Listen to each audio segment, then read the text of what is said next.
अस्सलाम वालेकुम, मैं हूं शाहनवाज़ अली कादरी और आप बाखबर कराची देख रहे हैं।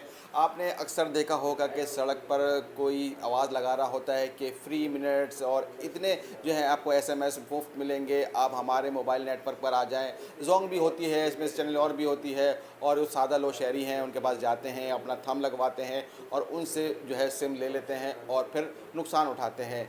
रिजविया पुलिस ने एक ऐसे ही गिरोह को गिरफ़्तार किया है जो इसी तरीके से जालसाज़ी करते थे और इस हवाले से जानने के लिए इस वक्त मेरे साथ जो है रिजविया पुलिस के एएसआई जो है अली हैदर साहब मौजूद हैं। अली भाई, मुफ्त जो पैसे होते हैं या मुफ्त फ्री मिनट होते हैं, इसके लालच में आकर कई शहरी जो है मुख्तलिफ नुकसान उठाते हैं।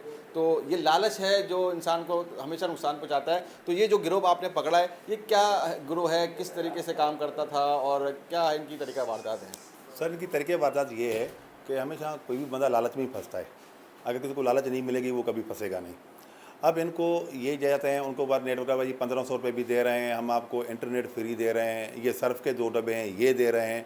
अगर अगला बंदा सोचा कि मेरा नंबर तो वही रहना है, अब जेज़ पे अभी जोंग पे चला जाएगा तो मेरा काम तो वही चलता रहेगा, लेकिन मेरे को वक्ती तौर तो फ़ायदा मिल रहा है, तो वो वक्ती तौर फ़ायदे के लिए बहुत बड़ा नुकसान खा लेते हैं सर। अच्छा, इनका तरीक़ाकार वारदात या मैं समझ पाया हूँ कि आपने कहा कि भाई मैं आपका नेटवर्क जो है पोर्ट कर रहा हूँ। इन्होंने जो है अपनी थंब दे दिया उनको, अपना एनआईसी दे दिया, अब उन्होंने हाथ में एक सिम दे दी।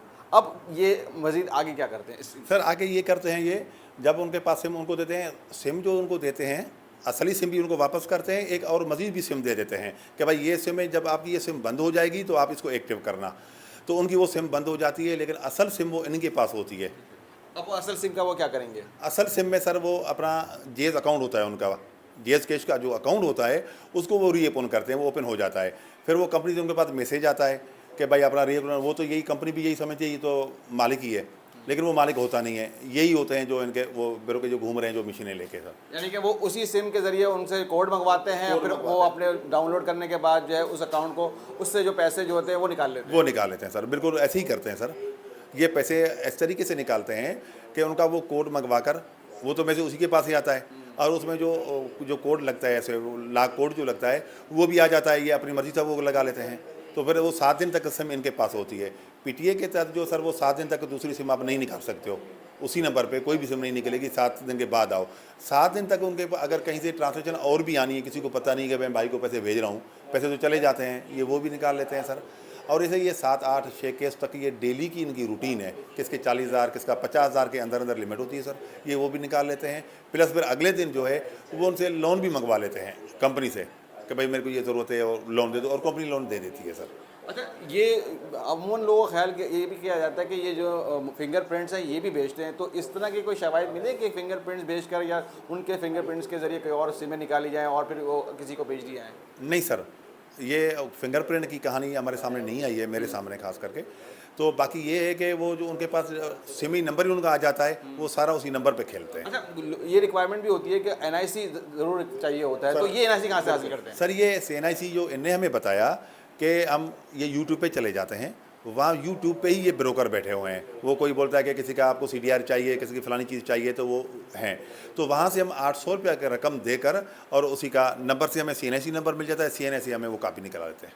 अच्छा, ये पता आपने पूछा कि इनके पास जो सिम वो मशीन है जो फिंगरप्रिंट इसमें लेते हैं, तो या ये कहाँ से आती है इनके पास से? हाँ सर, अब इनका ये कहना था, ये दोनों चाचा भतीजा थे, ये जो हम गिरफ्तार करके आज जेल जेल जा चुके हैं, तो ये चाचा भतीजे हैं आपस में। इनका ये कहना था कि जो हमारा एक सलीम साथी है और मेन कारिंदा वही है, अब वो हमारे से फ़रार है सर। तो ये फ्रेंचाइज वाले या इस पे कोई मुलविस पाए गए ये इसमें? फ्रेंचाइज पे ये डायरेक्ट नहीं है, जो डिवाइस लेने वाला है वो सलीम है सर। अच्छा, बिल्कुल सलीम की जो तलाश जारी है और ये आम सादा लोग शहरियों के लिए एक सबक है कि जो है मुफ्त के चक्कर में जो है अपना बड़ा नुकसान ना करें। ये सिर्फ एक गिरोह पकड़ा गया है, हो सकता है कि शहर के अंदर ऐसे कई गिरोह हों जो वारदातें कर रहे हों और अभी पकड़े नहीं जा सके हैं। ये तो रिजविया पुलिस ने एक अच्छा काम करते हुए, इनके पास एक कंप्लेनेंट आया और उसने जो है उस कंप्लेंट की जो FIR हुई, उसके बाद पुलिस ने इनके ऐसे गिरोह को गिरफ्तार कर लिया। लेकिन शहर में अभी भी ऐसे गिरोह होंगे जो इस तरह का काम कर रहे होंगे और उस पर साइबर क्राइम को भी आगे आना चाहिए, FIR भाइयों को भी आगे आना चाहिए कि इस तरह की जो यूट्यूब के ऊपर भी जो है जो आपको NIC दे रहे हैं, इस तरीके से गलत काम कर रहे हैं, उनको पकड़ा जाए। ताहम ये मुश्किल काम ज़रूर है, लेकिन नामुमकिन काम ज़रूर नहीं है। इंशाल्लाह जो हमारी पुलिस है इस पे काम कर रही है और ऐसे लोग जो है कैफ़िल किरदार तक पहुँचाए जाएंगे। लेकिन सिर्फ सबक ये है कि लालच ना करें और लालच में आकर धोखा ना खाएँ। अगर आपको सिम चाहिए, उसको आपको पोर्ट करवाना है, तो सिर्फ फ्रेंचाइज जाएँ और वहाँ से ही जो है रुजू करके अपना काम मुकम्मल करवाएँ। ज़हीर अब्बासी सर, ज़हीर अहमद अब्बासी, मंजूर अहमद अब्बासी। क्यों पकड़ा बेटा? सर MNP करते थे गाँव की सिमों पर। MNP क्या होता है? सर MNP सिम कन्वर्ट करते थे। ये तो कोई जुर्म नहीं नहीं सर, ये जुर्म नहीं है, लेकिन हम लोग कन्वर्ट भी करते थे, साथ में उसमें पैसे भी निकालते थे सर। पैसे कैसे जैस निकाल कैश और इजी पैसा से सिम कन्वर्ट करके सिम अपने पास रख लेते पैसे थे। कैसे निकाल लेते? सिम अपने MNP करके ना सर सिम अपने पास रख लेते थे और उसको फेक सिम दे देते थे कस्टमर को ना, फेक सिम दे के वो सिम में से अकाउंट ऐप बना के। कस्टमर को पता नहीं चलता था? नहीं पता चलता। क्यों? सिम 24 घंटे के बाद पोर्टिंग होती है ना सर।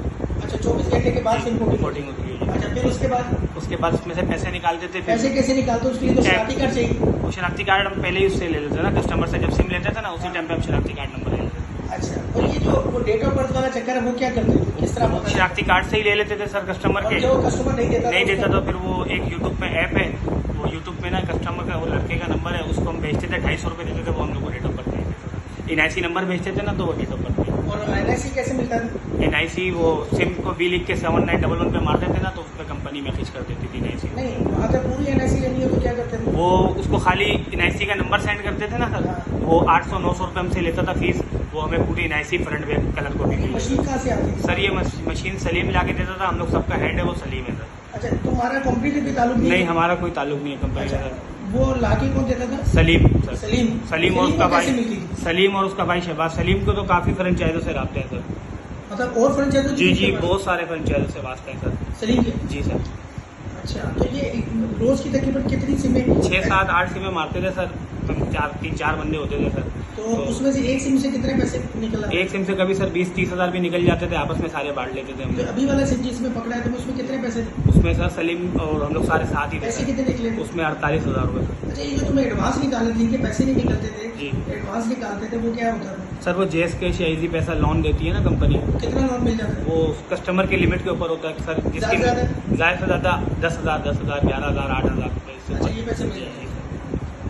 नाम है तुम्हारा? वलीद अब्बासी, आपका नाम? गफूर अहमद अब्बासी। अभी जेल गए हो? नहीं सर, क्यों पकड़ा है? सर MNP के केस पे MNP क्या होती है? कन्वर्ट करते थे सर सिम। हाँ? सिम कन्वर्ट करते थे अच्छा, फिर क्या करते थे? सर, कन्वर्ट करते थे, उसके सिम लेकर आ जाते थे नहीं, सिम क्यों लेकर आते थे? सर। उसमें होते थे पैसे, जैसे तुम्हें कैसे इजी पता पैसा चलेगा कि उसके अंदर पैसे थे? सर। उसमें चेक होता है, क्या चेक होता है? जैसे लोन जैसे होता है सर, लोन चेक करना होता है 4786 से सर, वो हो गया। बाकी जो मैसेज होते हैं ना सर, मैसेज में लिखा हुआ होता है 855 के मैसेज होते हैं ना सर। 855 किसका है? 855 जेस कैश का सर, और इजी पैसे का सर 3737 है। उसका? 3737 सर इजी पैसे का। अच्छा, वो तुम्हें मैसेज से अंदाजा हो जाता है? जी सर, मैसेज होते थे सर, तो उसकी सिम लेकर आ जाते थे हम।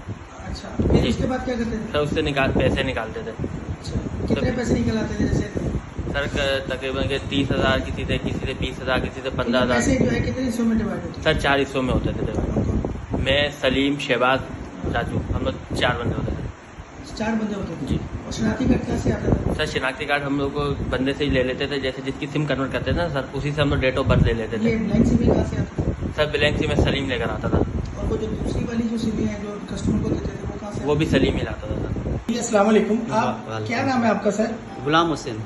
अच्छा, गुलाम हुसैन भाई, क्या हुआ है आपके साथ? मेरे साथ ये हुआ है कि मैं गोलीमार में मजदूरी कर कौन सी रहा तारीख था। को? ये 24 तारीख को 9वें महीने की हाँ। होटल पे चाय पीने गया था, तो वहाँ पे 4-5 बंदे आए मेरे साथ, बैठे आके चाय वाय के बोल लेते, फिर वहाँ पे बातें की। फिर मेरे को लालच दी कि ये सिम आपके दूसरी निकाल के दे रहे हैं, हाँ। तो आप सिंगल लगा दें। हाँ। तो फिर मैंने कहा कि एक सिम में तो मैं कर ही लेता हूँ। हाँ। तो उन्होंने ये मेरे से फ्रॉड किया। मेरे अकाउंट जेज में पड़े हुए थे पैसे 48,500 रुपये। वो किस लिए रखे हुए थे अपने पास? वो मैंने मजबूरी के लिए, यही होता है कि बंदा कभी काम आ जाती है। मेरी बच्ची बीमार थी गांव, मैंने कहा कि भेज दूंगा। अच्छा, आप पैसे जोड़ के रखते थे अपने अकाउंट में? 500 रुपये में मजदूरी में से करके जमा करता रहा। अच्छा, 1 साल से मैंने इतने पैसे जमा किए हैं। सही। 48,000? 48,500 रुपये। फिर क्या हुआ? फिर ये मेरे को पता ही नहीं चला कि इन्होंने पैसे जो मैं यूज़ कर रहा था वो सिम कोई डुप्लीकेट कर ली इन्होंने। अच्छा। तो 2 दिन के बाद मेरी सिम जब बंद हुई, फिर मेरे को पता चला। मैं तो उधर गया ऑफिस, हाँ। तो इधर गया उधर ऑफिस गया। वालों ने सिम ही निकाल के दिया आपको? उन्होंने बोला कि आपको 1 हफ्ते का टाइम मिलेगा, आपकी सिम जो है वो खराब हो गई है, बंद हो गई है मतलब 7 दिन तक वो आपकी सिम नहीं निकल सकती हाँ दोबारा। वो सिम बोला कि निकाल देंगे बाद में। फिर मैं 7 दिन के बाद जब गया तो वो उसमें अकाउंट भी मैंने चेक करवाया, मैं सिम निकाल दी, फिर मैंने अकाउंट चेक करवाया तो 1 रुपया भी नहीं है अकाउंट में, लोन भी मेरे नाम पे ले लिया उन्होंने लोन भी ले लिया। जी। चलिए बेहतर, अल्लाह ताला बेहतर ये आपकी करेगा, आपसे मेहरबानी इंसाफ होगा। होगी, इंसाफ होगा।